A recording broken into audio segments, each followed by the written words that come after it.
Good evening, I'm Amna Nawaz. And I'm Jeff Bennett. On the NewsHour tonight, a passenger jet collides midair with a military helicopter near Washington, D.C., leaving no survivors. The recovery effort and the search for answers. I understand how critical our national security Apparently is. you don't. President Trump's controversial picks to head national intelligence, the FBI, and health department all face tough questions in their confirmation hearings. And the Democratic Republic of Congo fights against Rwanda-backed rebels seizing territory in the country's east. The foreign minister discusses the increasingly unstable situation.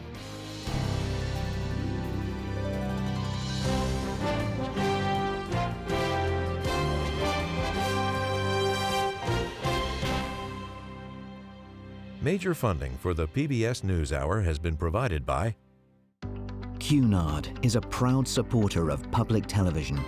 On a voyage with Cunard, the world awaits. A world of flavor, diverse destinations, and immersive experiences. A world of leisure and British style. All with Cunard's White Star service.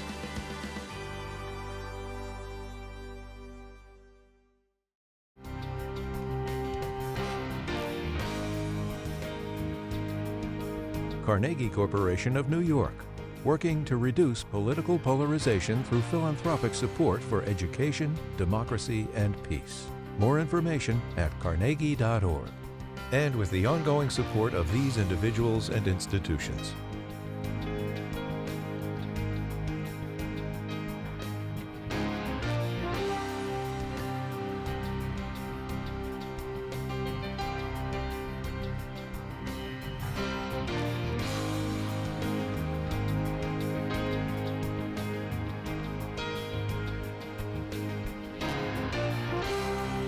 This program was made possible by the Corporation for Public Broadcasting and by contributions to your PBS station from viewers like you. Thank you. Welcome to the NewsHour. We are following two major stories tonight. More of President Trump's cabinet picks face tough questions during confirmation hearings today. But first, investigators are trying to determine why a military helicopter collided in midair with a passenger jet as the plane was trying to land at Reagan National Airport in Washington, D.C.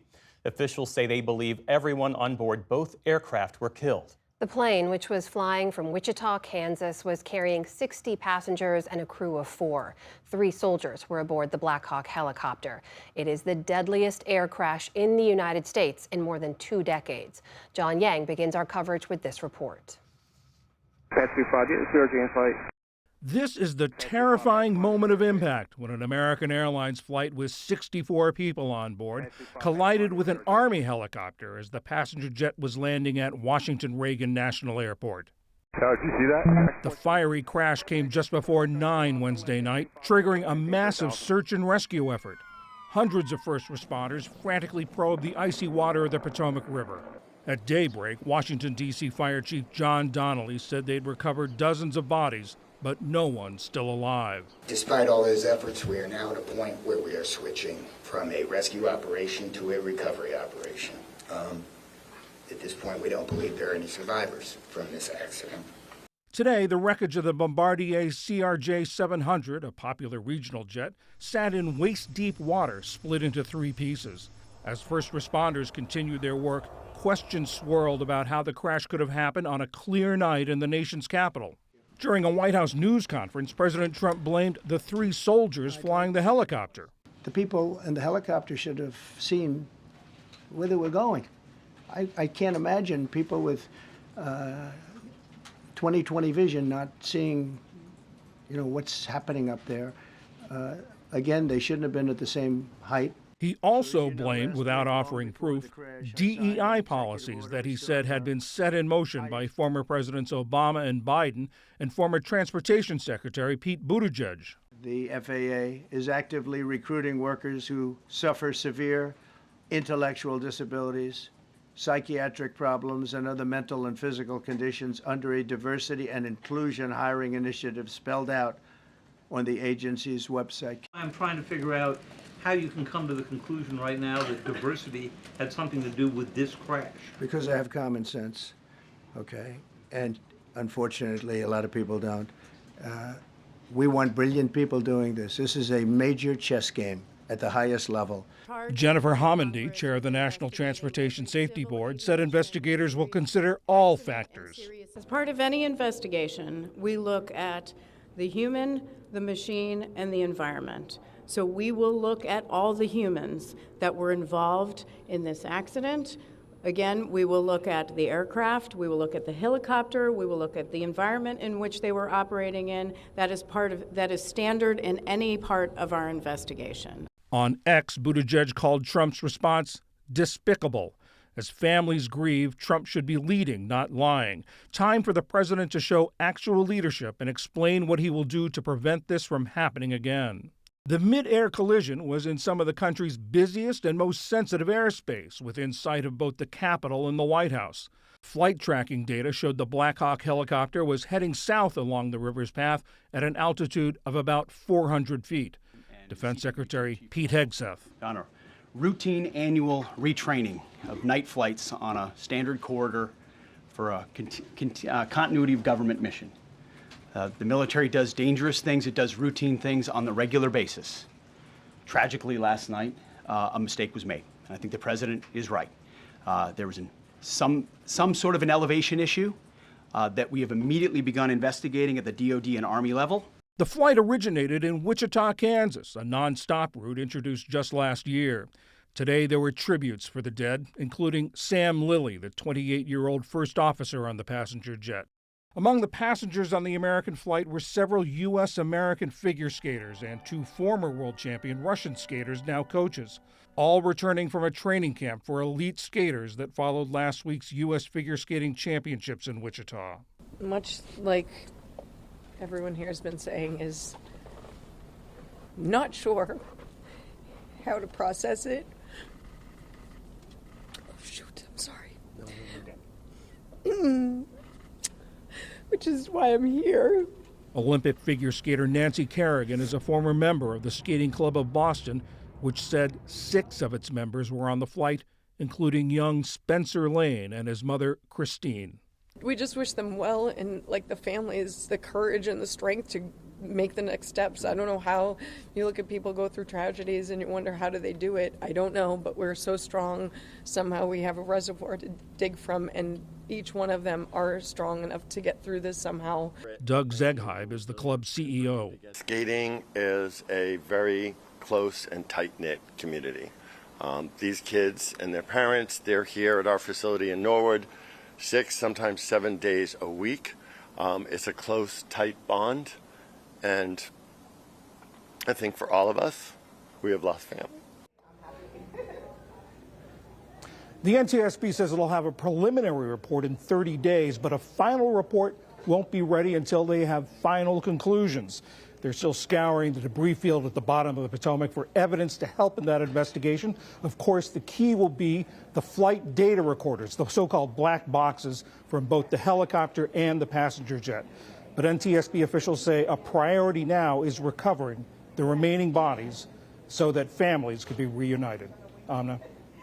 John, as you reported there, even as that recovery mission was underway, looking for those bodies in the river, and the investigation had just gotten underway, we saw President Trump take to the briefing room and offer that analysis and start to attack Democratic administration and diversity initiative. What's been the reaction to those remarks from the president? There have been very strong reactions from people who work in the transportation safety field, particularly at the fact that he drew conclusions less than 24 hours after the incident. I spoke with Peter Goals. He's the former managing director of the NTSB. He said he was appalled by the president's performance. He said in 1 hour, President Trump did more to damage the impeccable reputation of the U.S. safety system than anyone has done in the past 40 years. John, meanwhile, dozens of families are now mourning the loss of their loved ones. What's being done to help and support them at this moment? A lot of the families, or at least some of the families, are still on their way to Washington. American Airlines has set up an assistance center in Bethesda. The NTSB says they will brief family members and try to answer what questions they have. And as is often common in cases like this, many family members will want to visit the crash site itself, which in this case is out in the Potomac. And the NTSB says they will do that. They will arrange it as soon as they can do it with the proper modesty and dignity.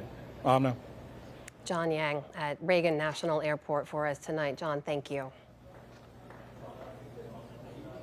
And for more on the many questions surrounding this accident, we turn now to our own aviation correspondent, Miles O'Brien. So, Miles, officials said that initial information showed nothing unusual about the moments leading up to this midair collision. It was a clear night. Both aircraft were in their standard flight paths. You're a pilot. What questions does all of this raise for you?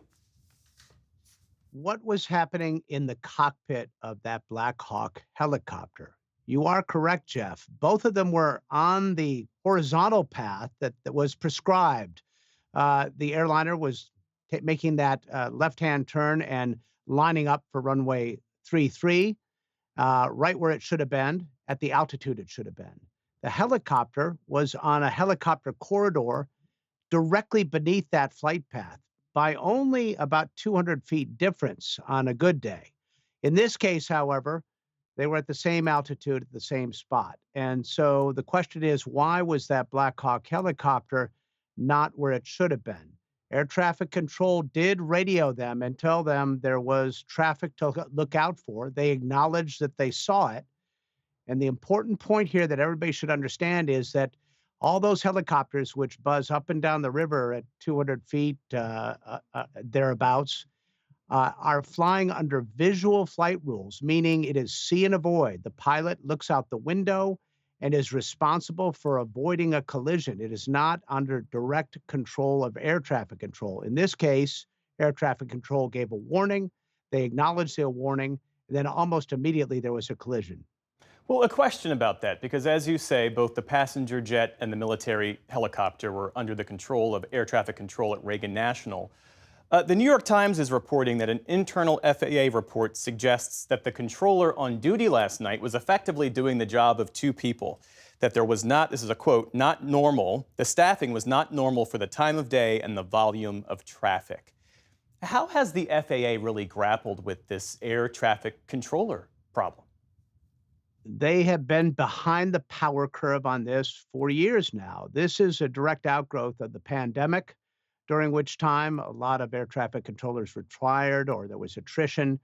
And, coincidentally, during that same time, a lot of cockpits changed too. Fewer gray hairs. Many pilots retired as well. So the system has still been trying to recover from all of that. But air traffic control in particular, the FAA recently, over the past year, I think, has hired about 1,800 individuals. They're still 3,000 short, I believe.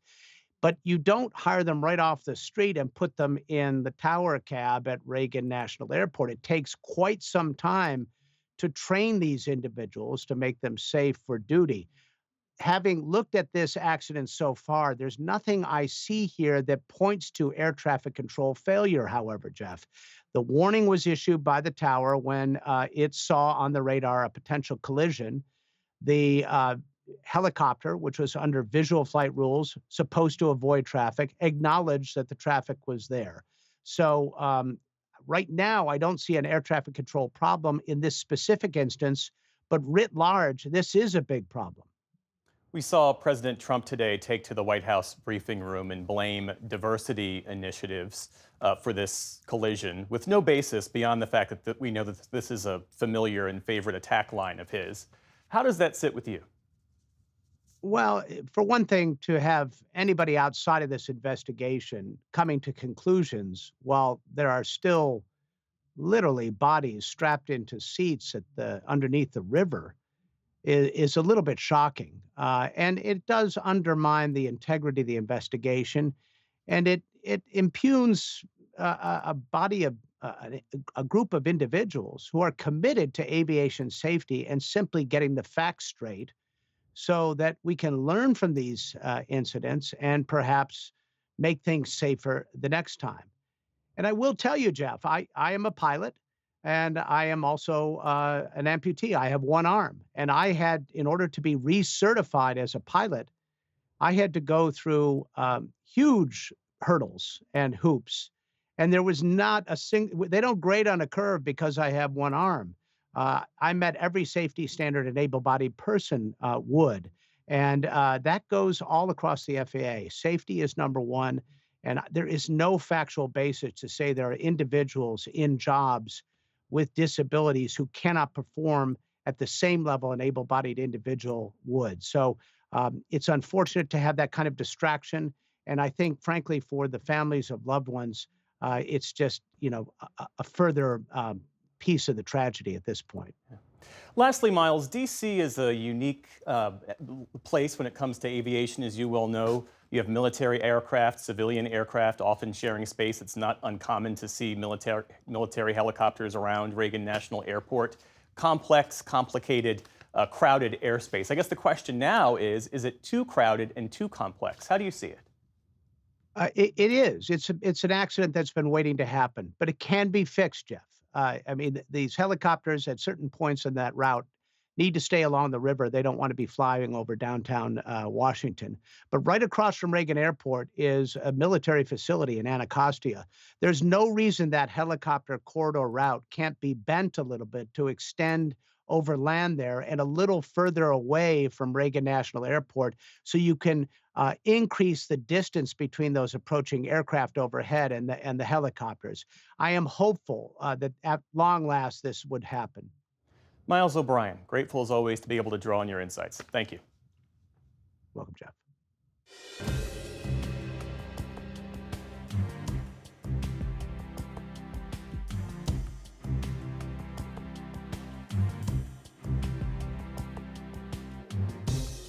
Two of the president's top intelligence community picks faced some sharp questioning today. Appearing before Senate committees on Capitol Hill, Kash Patel, President Trump's choice to lead the FBI, and Tulsi Gabbard, nominated for Director of National Intelligence. Nick Schifrin and Laura Barone-Lopez have been following today's confirmation hearings, and Nick begins our coverage with Tulsi Gabbard. Ladies and gentlemen, welcome. Today in the Senate Intelligence Committee, the name used more than any other was not the woman nominated to lead the intelligence community, but the man responsible for its largest breach. Edward Snowden was a National Security Agency contractor who leaked more than 1 million classified documents. In 2020, Tulsi Gabbard wanted him pardoned. I've introduced legislation to stand up for and to protect brave whistleblowers. Do you still think Edward Snowden is brave? Today, Gabbard's past comments drew bipartisan concern, beginning with Vice Chairman, Virginia Democrat Mark Warner. Edward Snowden broke the law. I do not agree with or support with all of the information and intelligence that he released, nor the way in which he did it.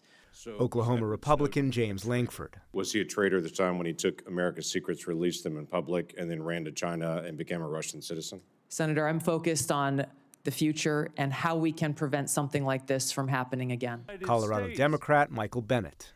Is Edward Snowden a traitor to the United States of America? That is not a hard question to answer when the stakes are this high. Senator, as someone who has your served answer, in yes uniform, or no, is Edward Snowden a traitor to the United States of America? as someone who has worn our uniform in combat, I understand how critical our national security is. Apparently you don't. This is about regime change in Russia. Senators also questioned Gabbard's judgment on Russia and the war in Ukraine. The United States and some of these European NATO countries are fueling this war, which she's blamed in part on the U.S. Who's responsible for the war in Ukraine? Putin started the war in Ukraine. That conversion doubted by Kansas Republican Jerry Moran. I want to make certain that in no way does Russia get a pass in either your mind or your heart, or in any policy recommendation you would make or not make. Senator, I'm offended by the question because my sole focus, commitment, and responsibility is about our own nation, our own security, and the interests of the American people. Senators also expressed skepticism in her conversion to supporter of warrantless surveillance, which she used to oppose. I don't find your change of heart credible. And on Syria, that the United States has been waging this war, this regime change war now. Gabbard visited in 2017 and dismissed U.S. and UN conclusions that Assad launched a chemical weapons attack in April 2017. And that evidence was never presented, and it's very clear now, as time has gone on, that there was a cover-up. Today, for the first time, Gabbard said she pushed Assad on chemical weapons. I asked him tough questions about his own regime's actions, the use of chemical weapons and the brutal tactics that were being used against his own people. But Democrats fear Gabbard's prior positions could prevent allies from sharing intelligence. I just don't believe, on your judgment and credibility issues, that this is the appropriate role that you should take going forward. Gabbard was elected to Hawaii's legislature in 2002 at the age of 21 as a Democrat. She served in Congress for 8 years, deployed twice to the Middle East, and is a serving lieutenant colonel in the Army Reserve. But she became a Republican and endorsed Donald Trump over their shared questioning of the intelligence community. The American people elected Donald Trump as their president not once but twice. And yet the FBI and intelligence agencies were politicized by his opponents to undermine his presidency and falsely portray him as a puppet of Putin. With that charge, her supporters proudly call her unconventional, while to her critics, she's dangerous. In another hearing room this morning, the fate of another controversial pick, Kash Patel, President Trump's nominee to head the FBI. I have no interest, no desire, and will not, if confirmed, go backwards. There will be no politicization at the FBI. An agency that Senate Judiciary Committee Chairman Chuck Grassley said needs revival. Mr. Patel, I know you know this, but it's your job to restore the public trust and return the FBI to its core mission of fighting crime. Patel opened his hearing with a pledge. I will remain focused on the FBI's core mission.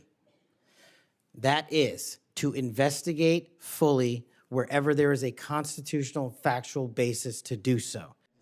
Patel, who served in Trump's first administration, has long promoted conspiracy theories that a, quote, deep state exists across the FBI, CIA, and media, all conspiring against Trump. I'd shut down the FBI Hoover building on day one. His false claims and staunch loyalty to the president have raised concerns among Democrats, a number of former Trump officials, and some in law enforcement. Under oath today, Patel claimed to not know a far-right conspiracy theorist who's made anti-Semitic remarks. Thanks, Stu. Always love coming on your show. Despite appearing on his podcast multiple times. And he broke from Trump when asked about the sweeping pardons Trump granted to January 6 rioters. I do not agree with the commutation of any sentence of any individual who committed violence against law enforcement. Patel has a history of glorifying the January 6 rioters. Oh, say can you see? He helped produce what's known as the J6 Prison Choir, a recording played often at Trump's campaign rallies. In it, defendants in the Capitol attack sing the Star-Spangled Banner from inside their jail cells. Still there! It's not my choir. Who sings on this recording? I don't know, Senator. The DOJ's January 6 report, made public earlier this month, confirmed at least 6 men on the recording pleaded guilty to assaulting police officers. Another flashpoint, Patel's so-called enemies list. His 2023 book, Government Gangsters, ends with a glossary of, quote, members of the executive branch deep state. 60-plus names, including former FBI directors James Comey and Christopher Wray. Democratic Senator Amy Klobuchar pressed him about one name in particular, Trump's former Attorney General Bill Barr. Is it because of a personal vendetta that he's on the list? You're under oath. I have no personal vendetta against Bill. Okay. When Patel was floated to serve as deputy FBI director during Trump's first term, Barr, a Republican, said, "Over my dead body," adding in a book he wrote later that Patel had virtually no experience to serve in the role. Despite Patel's history, Republicans on the committee praised his nomination. The rot is deep, and the time for you is now, and I'm glad, because reform is needed. Asked who he ultimately answers to, Patel recited the chain of command. The FBI is a member of the Department of Justice and has been the long-standing application. And who does the Department of Justice work for? They're in the executive branch, as all members do at the White House. Attorney General Bondi gave a different answer when I asked her the same question, that they work for the Constitution and the American people. The hearing is adjourned. For the PBS NewsHour, I'm Laura Barone-Lopez. And there was one more break or make hearing today. That was for Health and Human Services nominee Robert F. Kennedy Jr. He went before a second committee after a first round of questioning yesterday. And for the first time, we heard Republican publicly express doubts about him.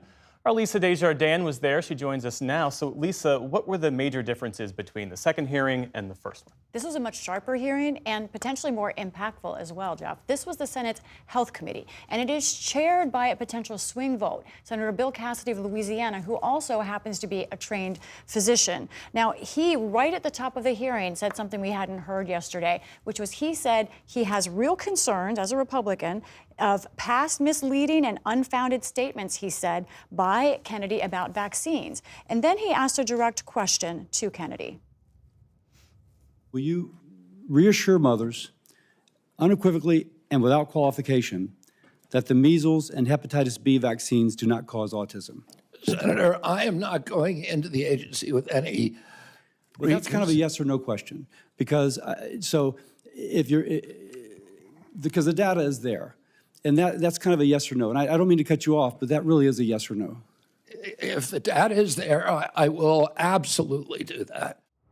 Now, this is what Kennedy says, is that he's open to arguments, but Democrats and Cassidy said it's not a question of if the data is there. In fact, we know the data is there, at least what the data says so far. There's a 2022 study looking at 19 different studies that shows there's no link that's known scientifically between autism and vaccines. There's also studies looking at kids who were not vaccinated and saying no difference significance in how they were diagnosed with autism. Now, there's something else notable in this hearing too, Jeff. 3 Republican senators who were in this hearing, you see them right there, backed up Kennedy's refusal to deny that link between autism and vaccines. They said, why not be open to it? One of them, talking to afterwards, Tommy Tuberville, said, there probably is a link. That is not scientific. And in this hearing where Kennedy was questioning science, he wants to disrupt what he says is people who are acting in bad faith. The truth is, Kennedy, who's written books on health, I've been reading one of them, himself is not really sticking to the science here. And on vaccines, public health folks say that's dangerous. And there was another controversial moment today that centered on 9/11 and conspiracy theories. Tell us about that. That's right. This centered, in fact, on sort of some past things that he said, including a post that he put on X last summer. This is what it said, going back to last summer when he was running for president. RFK wrote that it's hard to tell what's a conspiracy theory, and he won't take sides on 9/11. Virginia Senator Tim Kaine, a Democrat, asked Kennedy about that. You wouldn't take sides on 9/11, and you're admitting, I have a hard time telling what is a conspiracy theory and what isn't. Senator, I haven't investigated it. If the things that I investigate, I take sides on, people are allowed to hold that opinion. I'm not going to tell them they're crazy for holding that opinion. I'm going to say, what is your evidence? This is 2 decades after 9/11, not denying conspiracy theories. No one I talked to afterwards could defend that.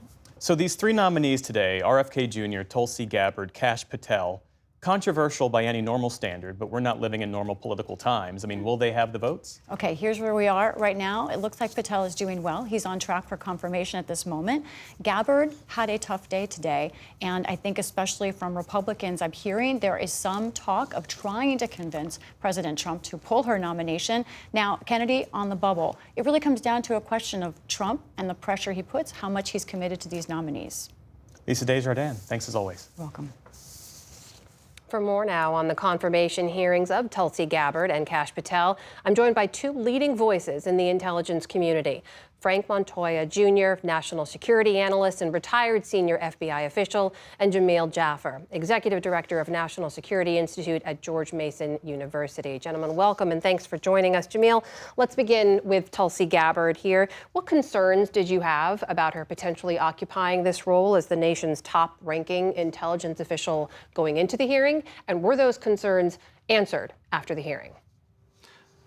Well, I think there's some challenges with some of the things that Tulsi Gabbard said in the past. We know about her meetings with Bashar Assad.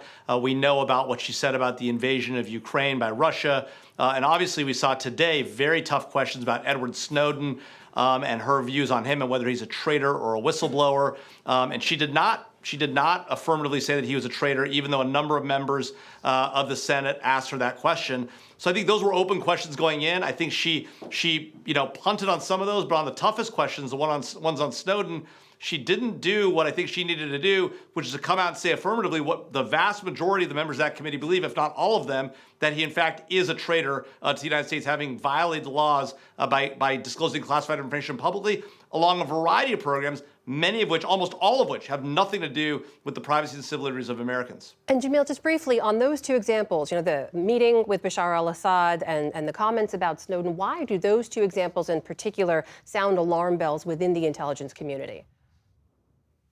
Well, look, obviously, if you want to be representing all of the 17 intelligence agencies and be coordinating them and be the president's chief national intelligence advisor, it's hard to have that position and also say to the intelligence community, the single most significant disclosure of classified information in history is not a traitor. He took all that information knowingly, knowing it was highly classified, disclosed it to the public, took a lot of it back to Moscow with him, where he now lives as a Russian citizen under the protection of Vladimir Putin. And all that's fine. It's hard to be the chief spokesperson, chief coordinator of the intelligence community if that's your point of view.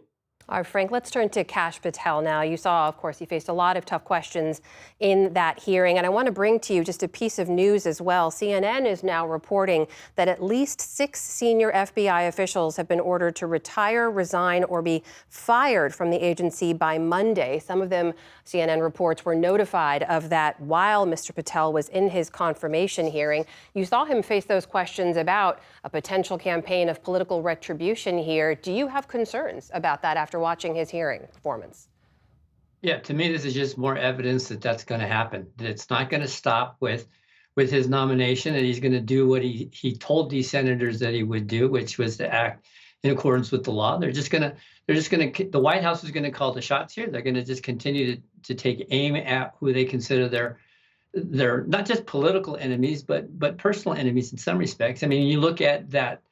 The book that he wrote and the things that he has said on a bunch of these podcasts, where he's definitely targeting individuals because of personal disagreements. And it has nothing to do with politics in the sense that they were just doing their job. They were just living up to their oath. And then he says, well, that's what I'm going to do. And yet these guys are getting moved around for what reason? Because they don't agree with what, a particular agenda. They didn't take an oath of office to a person. They took their oath of office to the Constitution, and they're being punished for doing that. Frank, in terms of some specific steps he's proposed, though, he's talked about decreasing the size of the agency, sending FBI agents across the country to go be cops, as he put it. How do you look at those steps? How would they impact the FBI's ability to carry out its job?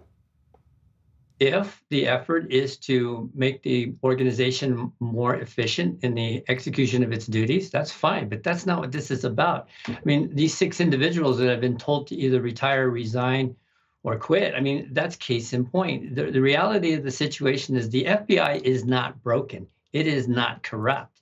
And the narrative on which these individuals are basing all of their actions with, Patel or even the folks in Congress and the Senate, the narrative that they're basing the decision making on, it's bogus. It's all based on lies. And the reality is this: if it weren't, then how come the Bureau is still able to do the job that it does as effectively as it does? Did they not participate with the rest of the intelligence community in stopping an Iranian plot to assassinate Donald Trump?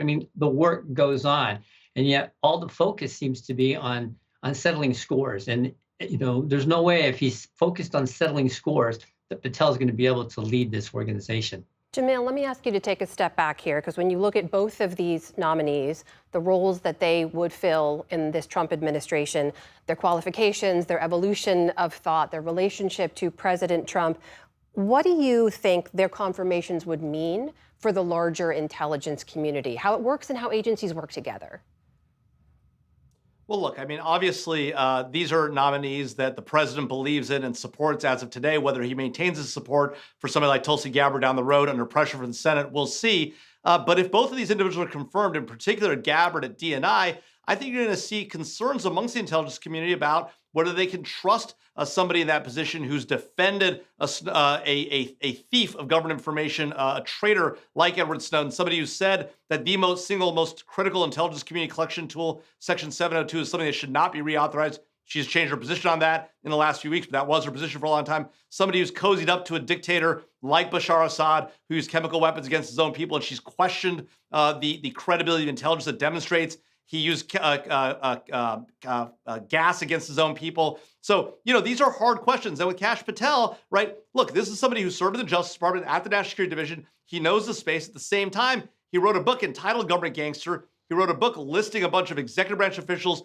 which he says are members of the deep state, including nearly a dozen members of the Trump administration itself. Bill Barr, Alyssa Farah, folks like that.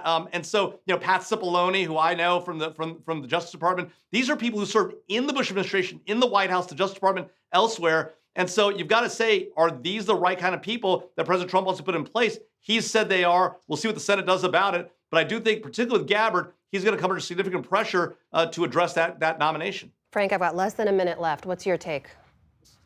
Yeah, more or less the same. The thing is, yes, he's president of the United States. He has the right to pick who he wants for these jobs. But let's talk about qualifications. For instance, in a person like Kash Patel, I served under 4 directors, and they were either federal judges or very experienced prosecutors, U.S. attorneys. On top of that, they had that experience. This is a guy who, he worked for the DOJ for 3 years, but he was a junior prosecutor at best.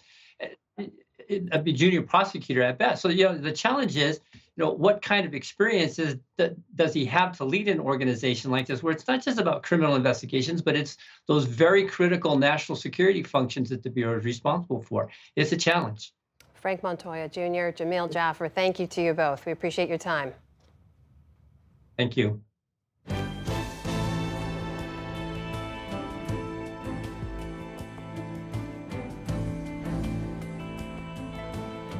The day's other headlines start in the Middle East, where Hamas freed 8 hostages and Israel handed over more than 100 Palestinian prisoners in a third round of exchanges.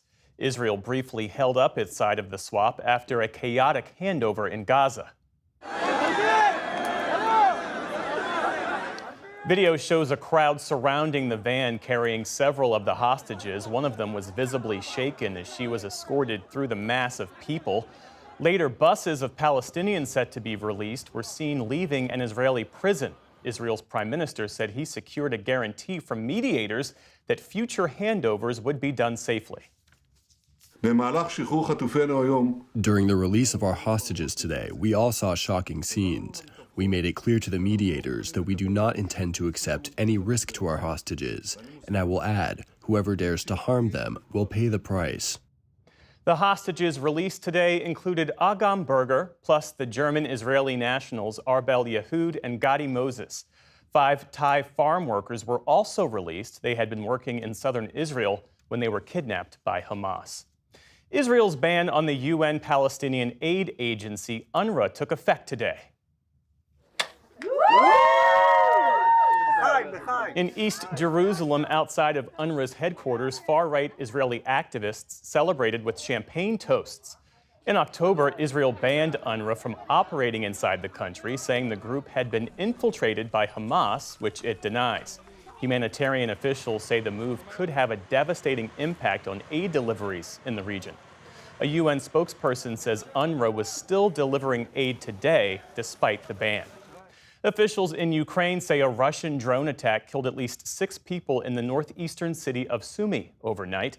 9 others were injured. Regional authorities say a drone slammed into an apartment building, blowing out a wall and windows. Following the deaths, the city announced 2 days of mourning.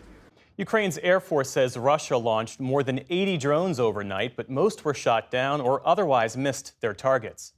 Back in this country, a U.S. appeals court ruled today that a decades-old federal ban on handgun sales to adults under the age of 21 violates the Second Amendment.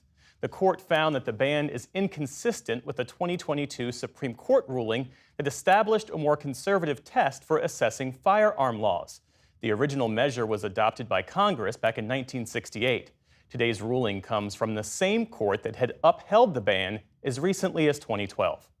On Wall Street today, stocks posted modest gains after the latest reading on America's GDP showed solid gains last quarter. The Dow Jones Industrial Average added nearly 170 points on the day. The Nasdaq tacked on about 50 points. The S&P 500 also ended in positive territory. NASA's 2 stuck astronauts were able to stretch their legs a bit, taking their first spacewalk together. All right, thank you.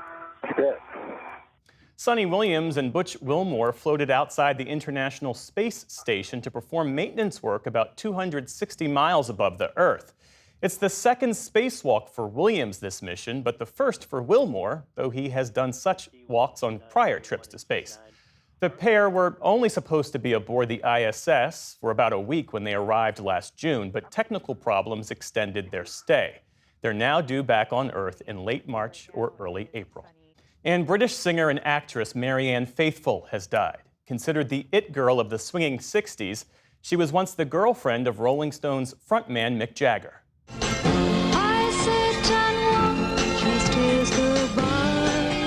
Jagger and Keith Richards penned her breakthrough hit 1964's As Tears Go By. She in turn became their muse, inspiring and even helping to write some of their greatest songs.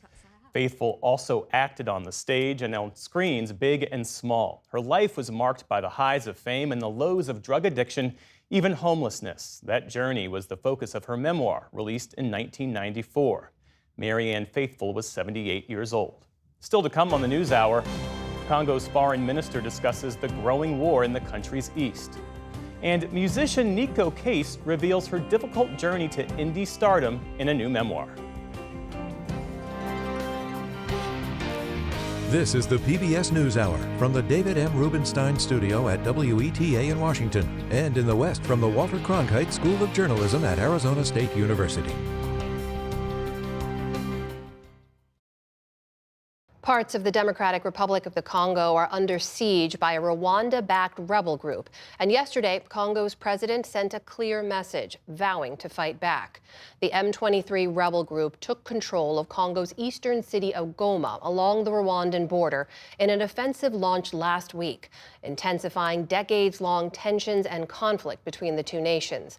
The latest violence has killed UN peacekeepers, overwhelmed hospitals, displaced hundreds of thousands of people, and sparked fears of a wider regional conflict. For more now, I'm joined by Therese Kayikwamba Wagner, the Congolese Minister of Foreign Affairs. Madam Minister, welcome. Thanks for being here. Thank you for having me. So can you just share with us the latest from any reports you've received on the ground about the situation in Goma? Has there been any change in the pace or the ferocity of the fighting there? As you mentioned, we are faced with a dramatic situation. A very dire humanitarian situation that we have been observing for the past months has been exacerbated by the de facto occupation of sovereign Democratic Congo territory by the Rwandan Defense Forces. This has led to the breakdown of all health infrastructures. It has led also to the suppression of water and electricity supply and main access routes. Congolese citizens, civilians do not have access to hospitals.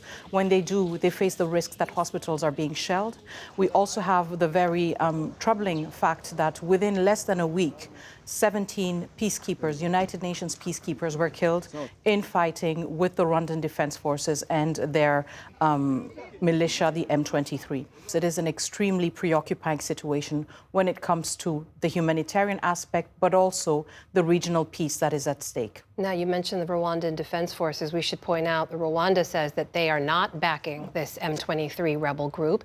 Do you have verifiable proof that they are behind them? Of course. First of all, I want to refer us to the report of the United Nations group of experts. This is not a report that was drafted by the Congolese government. This is a group of experts that have been appointed by the United Nations Security Council. In December, they spoke of about 4,000 Rwandan defense troops present in the DRC. We believe that in the last spurt of attacks against the DRC, even more troops crossed over. I also want to refer us to the two last meetings, emergency meetings of the United Nations Security Council, in which all of the members of the United Security Council denounced the presence of Rwandan troops on the ground. So we find ourselves in a situation where all the world is cognizant of the fact that Rwandan defense troops are on the ground. Everyone is saying it. The media, which is on the ground, is saying it too.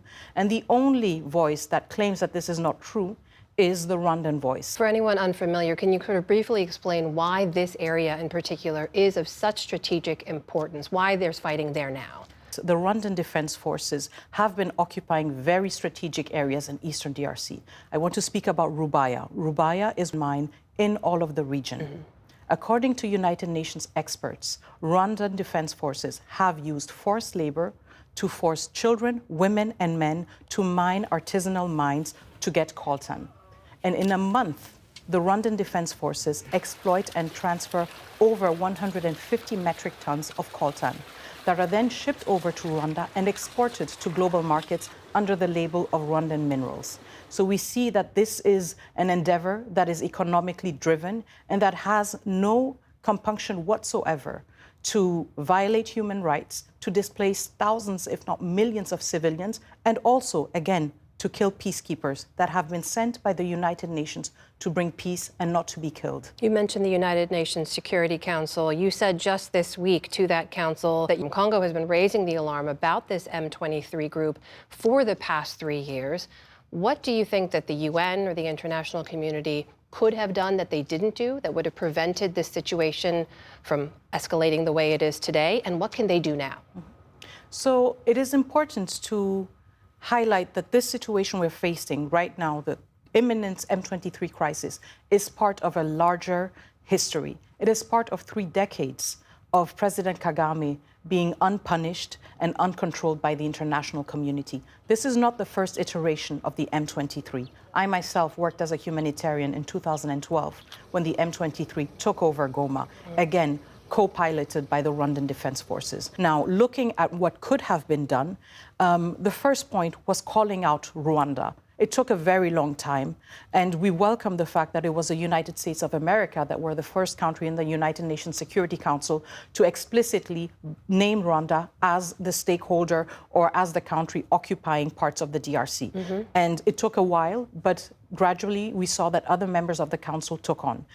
So action could have been taken earlier, but action can also be taken now. First of all is demanding the full withdrawal of Rwandan defense troops from the DRC.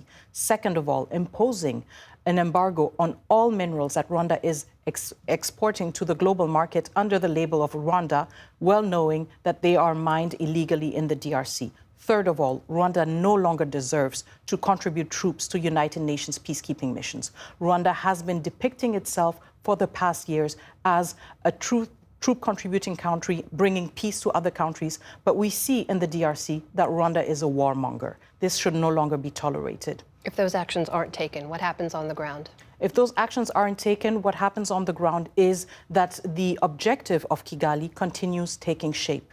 So we are seeing now that the M23, this propped up rebel group, is now claiming to want to march all the way to Kinshasa and to topple a sovereignly elected government. Rwanda is engaging in state-sponsored regime change. And it is very important to highlight that this would be throwing the entire region, if not the whole continent, decades back. All the investments of the United Nations, all the investment also of partner countries like the USA risks to have been for naught because the region risks to be plunged in chaos. That is the Congolese Minister of Foreign Affairs, Therese Kayikwamba Wagner. Madam Minister, thank you for being here. Thank you for having me.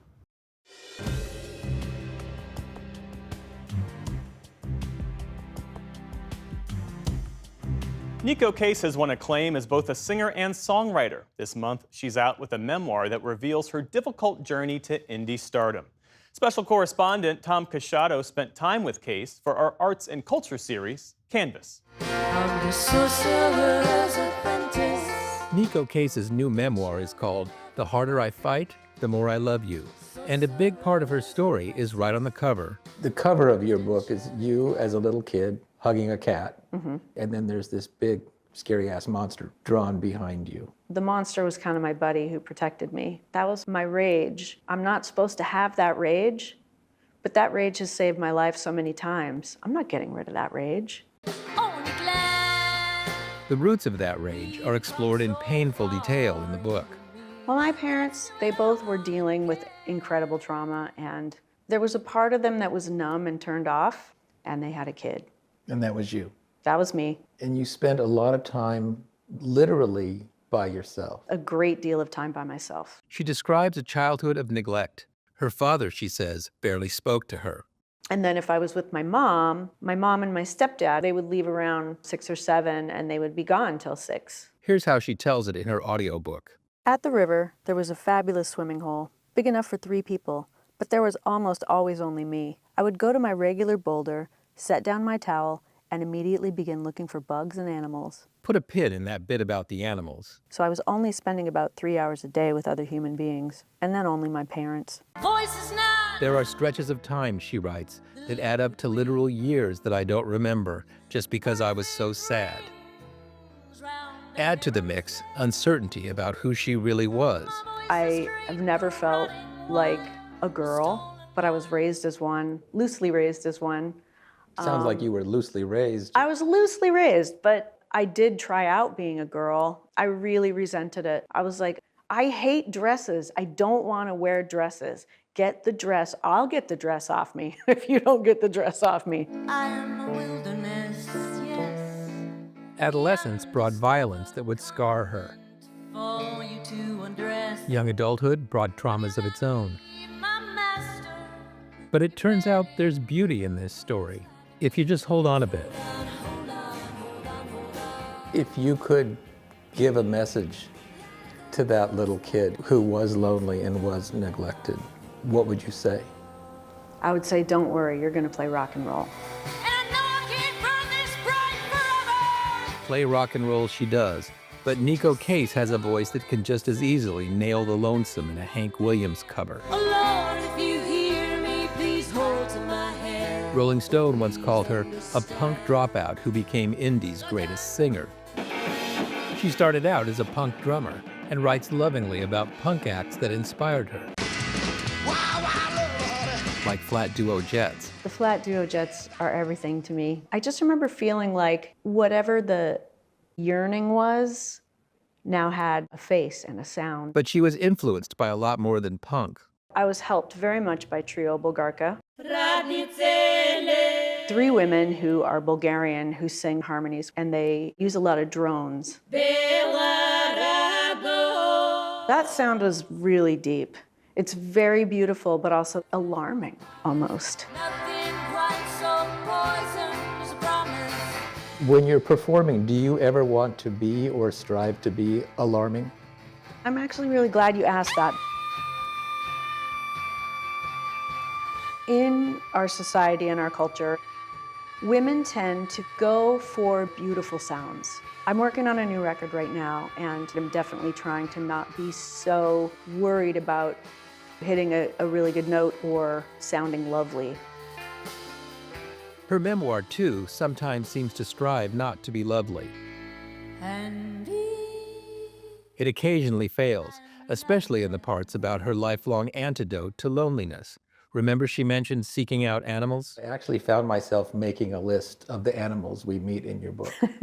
Buffy the dog, Bubba the dog, Stonia the dog, Scratsy the cat, if I'm Shratsy. Shratsy the cat, Cammy the cat, Frank the turkey. This is just a partial list, mind you. Norman the horse. Norman, sadly, we had to put him down last month. He was my first horse, and he kind of taught me how to let my guard down, and he had a really great sense of humor. He loved to do the thing where he wouldn't let me catch him. He thought that was hilarious. And then the second I would put my hand on him, he was like, okay, I just needed to get that out. He was the smartest, one of the smartest people? Persons. He was a person. Animals, and you might include that monster on the book cover, haven't helped Neko Case figure all of it out. Just some of it. The older I get, the less I know, and I can't prove anything. But knowing who you are is a really big deal. I'm a gender fluid person, for sure, and I do know that I'm part of the earth, and I am literally a mammal, and that is so comforting. Not everything is so dire. We're all animals. Toward the end of the book, she makes a list of some of the things she's seen on the road, some inspiring, Pelicans suddenly rising like a swarm of Army choppers over a sea cliff in Santa Cruz. Some she found hurtful. Hate speech billboards put up by Christians in Missouri. Some spectacular, if worrisome. Acres of migrating endangered cranes out in stubby fields and wetlands. Some not exactly applicable. Signs telling me to reverse my vasectomy. And considering the trauma and confusion she's endured, she comes to a not entirely expected conclusion. What a staggeringly beautiful world. For the PBS NewsHour, I'm Tom Casciato in New York City. And that is the NewsHour for tonight. I'm Amna Nawaz. And I'm Jeff Bennett. For all of us here at the PBS NewsHour, thanks for spending part of your evening with us. Major funding for the PBS NewsHour has been provided by On an American Cruise Line's journey along the Columbia and Snake Rivers, travelers retrace the route forged by Lewis and Clark more than 200 years ago. American Cruise Line's fleet of modern riverboats travel through American landscapes to historic landmarks, where you can experience local customs and cuisine. American Cruise Lines, proud sponsor of PBS NewsHour.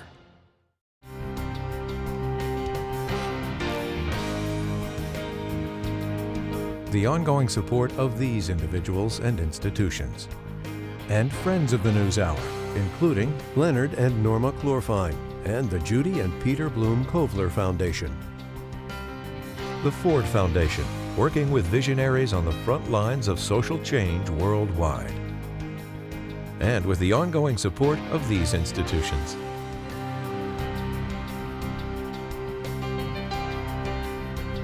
And friends of the NewsHour.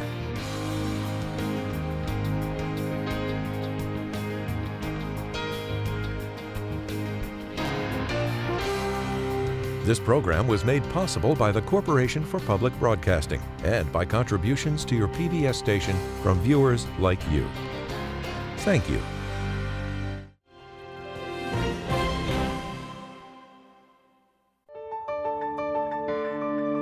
You're watching PBS.